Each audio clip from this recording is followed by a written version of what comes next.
ഭാരതപ്പുഴ എന്ന് പറയുമ്പോൾ നമുക്കറിയാം കേരളത്തിലെ ഏറ്റവും നീളം കൂടിയ രണ്ടാമത്തെ നദി ഏതാണ്? ഭാരതപ്പുഴയാണ്. കേരളത്തിലെ ഏറ്റവും നീളം കൂടിയ രണ്ടാമത്തെ നദിയാണ് ഭാരതപ്പുഴ. ഭാരതപ്പുഴയുടെ നീളം 209 കിലോമീറ്ററാണ്. 209 കിലോമീറ്ററാണ് ഭാരതപ്പുഴയുടെ നീളം. ഭാരതപ്പുഴ കേരളത്തിൻ്റെ സാംസ്കാരിക നദി എന്നറിയപ്പെടുന്നത് ഭാരതപ്പുഴയാണ്. ഭാരതപ്പുഴ ഉത്ഭവിക്കുന്നത് എവിടെ നിന്നാണ്?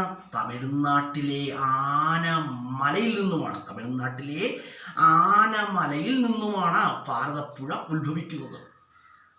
ഭാരതപ്പുഴയെക്കുറിച്ച് പറയുകയാണെങ്കിൽ കേരള ഗംഗ, കേരള ഗംഗ എന്ന് അറിയപ്പെടുന്ന നദിയാണ് ഭാരതപ്പുഴ. കേരളത്തിലെ നൈൽ എന്നറിയപ്പെടുന്ന നദിയും ഇത് തന്നെയാണ്, ഭാരതപ്പുഴ തന്നെയാണ്. കേരളത്തിലെ ഗംഗ എന്നും കേരളത്തിലെ നൈൽ എന്നും അറിയപ്പെടുന്നത് ഭാരതപ്പുഴയാണ്. അതുപോലെ തന്നെ കേരള കുംഭമേള നടക്കുന്നത് ഏത് നദിയിലാണെന്ന് ചോദിച്ചാൽ ഏത് നദിയിലാണ്? കേരള കുംഭമേള നടക്കുന്നത് തിരുനാവായ എന്ന സ്ഥലത്താണ്. അത് ഭാരതപ്പുഴയിലാണ് കേട്ടോ. അതുപോലെ തന്നെ ഭാരതപ്പുഴയെക്കുറിച്ച് പറയുന്ന നീള എന്ന് അറിയപ്പെടുന്ന നദിയാണ് ഭാരതപ്പുഴയാണ്. ഭാരതപ്പുഴ തമിഴ്നാട്ടിൽ അറിയപ്പെടുന്നത് അമരാവതി എന്നാണ്. ഭാരതപ്പുഴ തമിഴ്നാട്ടിൽ എങ്ങനെ അറിയപ്പെടുന്നു? അമരാവതി എന്ന് അറിയപ്പെടുന്നു. അതുപോലെ ഭാരതപ്പുഴയെക്കുറിച്ച് പറയുകയാണെങ്കിൽ കേരളത്തിലെ ഏറ്റവും വലിയ അണക്കെട്ടായ മലമ്പുഴ അണക്കെട്ട് സ്ഥിതി ചെയ്യുന്നത് എവിടെയാണ്? ഭാരതപ്പുഴയിലാണ്. അതുപോലെ തന്നെ മലമ്പുഴ കേരളത്തിലെ വൃന്ദാവനമെന്ന് അറിയപ്പെടുന്നത് മലമ്പുഴയാണ്. മലമ്പുഴ ഉദ്യാനമാണ്. അതുപോലെ കേരളത്തിലെ റോക്ക് ഗാർഡൻ എന്നറിയപ്പെടുന്നത് മലമ്പുഴയാണ്. മലമ്പുഴ പാലക്കാട് ജില്ലയാണ്. അതുപോലെ തന്നെ പറയുകയാണെങ്കിൽ കാനായി കുഞ്ഞിരാമൻ്റെ പ്രസിദ്ധമായ യക്ഷിപ്രതിമ എവിടെ സ്ഥിതി ചെയ്യുന്നു എന്ന് ചോദിച്ചാൽ എവിടെയാണ്? കാനായി കുഞ്ഞിരാമൻ്റെ പ്രശസ്തമായ യക്ഷിപ്രതിമ എവിടെ സ്ഥിതി ചെയ്യുന്നു എന്ന് ചോദിച്ചാൽ എവിടെയാണ്? മലമ്പുഴയിലാണ്. എവിടെയാണ്? മലമ്പുഴയിലാണ്. അതുപോലെ തന്നെ പറയുകയാണെങ്കിൽ ഭാരതപ്പുഴയെക്കുറിച്ച് പറയുകയാണെങ്കിൽ മഹാത്മാഗാന്ധി, ജവഹർലാൽ നെഹ്റു, അതുപോലെ തന്നെ ലാൽ ബഹദൂർ ശാസ്ത്രി എന്നിവരുടെ ചിതാഭസ്മം ഒഴുക്കിയ നദി കൂടിയാണ് ഏത്? ഭാരതപ്പുഴ. മഹാത്മാഗാന്ധിയുടെയും ജവഹർലാൽ നെഹ്റുവിൻ്റെയും അതുപോലെ തന്നെ ലാൽ ബഹദൂർ ശാസ്ത്രിയുടെയും ഒക്കെ ചിതാഭസ്മം ഒഴുക്കിയ ഒരു നദി എന്ന ഖ്യാതിയും എന്തിനുണ്ട്? ഭാരതപ്പുഴയ്ക്കുണ്ട്. അതുപോലെ തന്നെ ഭാരതപ്പുഴയെക്കുറിച്ച് പറയുകയാണെങ്കിൽ അതുപോലെ തന്നെ കേരള കലാമണ്ഡലം സ്ഥിതി ചെയ്യുന്നത് ഭാരതപ്പുഴയുടെ തീരത്താണ്. അതുപോലെ തന്നെ വളരെ പ്രസിദ്ധമായ തിരുനാവായ നാവാമുകുന്ദ ക്ഷേത്രം സ്ഥിതി ചെയ്യുന്ന എവിടെയാണ്? ഭാരതപ്പുഴയിലാണ്. ഭാരതപ്പുഴയുടെ തീരത്താണ്. അതുപോലെ തന്നെ കിള്ളിക്കുറിശിമംഗലം സ്ഥിതി ചെയ്യുന്നത് എവിടെയാണ്? ഭാരതപ്പുഴയുടെ തീരത്താണ്. കിള്ളിക്കുറിശിമംഗലം സ്ഥിതി ചെയ്യുന്നത് ഭാരതപ്പുഴയുടെ തീരത്താണ്.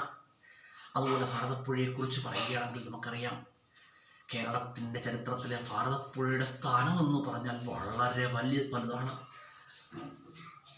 അതുപോലെ മാമാങ്കം കൊണ്ടാടിയിരുന്നത് ഭാരതപ്പുഴയുടെ തീരത്താണ്. മാമാങ്കം കൊണ്ടാടിയിരുന്നത് തിരുനാവായ എന്ന സ്ഥലത്താണ്. തിരുനാവായ നാവാമുകുന്ദ ക്ഷേത്രത്തിലാണ്. ഈ തിരുനാവായ നാവാമുകുന്ദ ക്ഷേത്രം സ്ഥിതി ചെയ്യുന്നത് ഭാരതപ്പുഴയുടെ തീരത്താണ്. ഇത് മലപ്പുറം ജില്ലയിലാണ്. അതുപോലെ തിരുനാവായ സ്ഥലത്തെക്കുറിച്ചൊക്കെ ഞാൻ വളരെ വിശദമായിട്ട് നേരത്തെ വീഡിയോ ചെയ്തിട്ടുണ്ട്. അതുകൊണ്ട് അങ്ങോട്ട് കടക്കുന്നില്ല. അതുപോലെ നിള ആരതി നടക്കുന്നത് എവിടെയാണെന്ന് ചോദിച്ചാൽ എവിടെയാണ്? ഭാരതപ്പുഴയിലാണ്. ചില പരീക്ഷകൾക്ക് ചോദിച്ചാൽ 2026 കേരള കുംഭമേള നടന്നത് ഏത് നദിയിലാണ്? നദിയുടെ തീരത്താണെന്ന് ചോദിച്ചാൽ നദി ഏതാണ്? ഭാരതപ്പുഴയാണ്. നിള ആരതി എന്ന് പറയുമ്പോൾ നമുക്കറിയാം ഗംഗാ ആരതി പോലെ തന്നെയാണ് കേട്ടോ. ഗംഗാ ആരതി നടക്കുന്നത് വാരണാസിയിലാണ്. ഗംഗാ ആരതി നടത്തുന്ന പണ്ഡിറ്റുമാർ തന്നെയാണ് ഭാരതപ്പുഴയിൽ നിള ആരതി നടത്തുന്നത്. നിള ആരതി കേരള കുംഭമേളയോടനുബന്ധിച്ച് നിള ആരതി ഭാരതപ്പുഴയിൽ നടത്താറുണ്ട്. ഇത് നടത്തുന്നത് ആരാണ്? വാരണാസിയിലെ ഗംഗ ആരതി നടത്തുന്ന പണ്ഡിറ്റുമാർ തന്നെയാണ്. അതുപോലെ തന്നെ ഭാരതപ്പുഴയിലെ സ്നാനം, കേരള കുംഭമേള നടക്കുന്നതോടുകൂടി ഭാരതപ്പുഴയിലെ സ്നാനം എന്ന് പറഞ്ഞാൽ ഗംഗാ സ്നാനത്തിന് തുല്യമാണ്. അതുപോലെ തന്നെ നമുക്കറിയാം പിതൃതർപ്പണത്തിനൊക്കെ വളരെ പ്രസിദ്ധമായ ഒരു സ്ഥലമാണ് തിരുനാവായ. തിരുനാവായ സ്ഥിതി ചെയ്യുന്നത് ഭാരതപ്പുഴയുടെ തീരത്താണ്.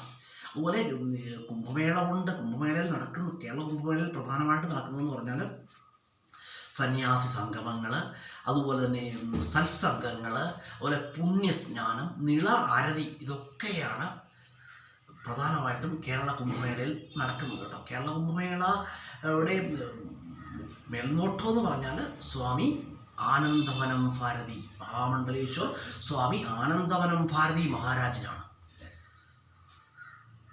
അതുപോലെ തന്നെ ഭാരതപ്പുഴയെക്കുറിച്ച്, ഭാരതപ്പുഴയുടെ പുണ്യത്തെക്കുറിച്ചോ ഭാരതപ്പുഴയുടെ ചരിത്രത്തെക്കുറിച്ചോ ഒക്കെ ഈ ഒരു കാലഘട്ടത്തിൽ ഭാരതപ്പുഴ വളരെ മേന്മയേറിയ ഒരു നദിയാണ്. ലോക ചരിത്രത്തിൽ തന്നെ ഭാരതപ്പുഴ ഇടം പിടിച്ചിരിക്കുകയാണ്. മഹാകുംഭമേള നടക്കുന്നതോടുകൂടി ഇന്ത്യയിൽ അങ്ങോളം ഭാരതപ്പുഴ എന്ന പേര് ഇന്ത്യയിൽ അങ്ങോളമുള്ള ജനങ്ങൾ മനസ്സിലാക്കിയിരിക്കുകയാണ്. അപ്പോൾ ലോകത്തിൻ്റെ ചരിത്രത്തിൽ പോലും ഭാരതപ്പുഴ ഇടം പിടിച്ചിരിക്കുകയാണ്. ഭാരതപ്പുഴ എവിടെ പതിക്കുന്നു എന്ന് ചോദിച്ചാൽ ഭാരതപ്പുഴയുടെ പതനം എവിടെയാണ്? ഭാരതപ്പുഴ മലപ്പുറം ജില്ലയിലെ പൊന്നാനിയിൽ വെച്ച് അറബിക്കടലിൽ പതിക്കുകയാണ്.